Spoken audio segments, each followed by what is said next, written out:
While the current drought has not lasted as long as the drought of the 50s, which we consider our benchmark drought or the worst drought on record in this area, there are some similarities that between the current drought of the 50s, and in some cases the current drought is even worse than the drought of the 50s.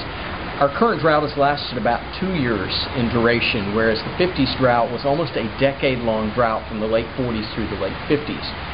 But what we've seen that, especially just in the last 22-23 months, rainfall has been less during this period than it was during the majority of the 50s drought. So this has been a very severe drought. Another factor has been the very hot temperatures. Last year we tied for the hottest summer on record, and this summer so far has been even hotter than that. And when we look back at the drought years of the 50s, yes, it was hot, yes, it was dry, but it wasn't this crazy hot like it has been this year.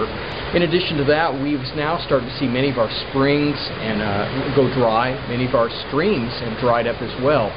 During the 50s drought, we did see a somewhat of a comparison, but some of the low flows we're seeing right now compare very favorably to what we saw in the 50s as well. So all in all, there's a lot of similarities. In some cases, this is even worse than what we saw during the drought of the 50s.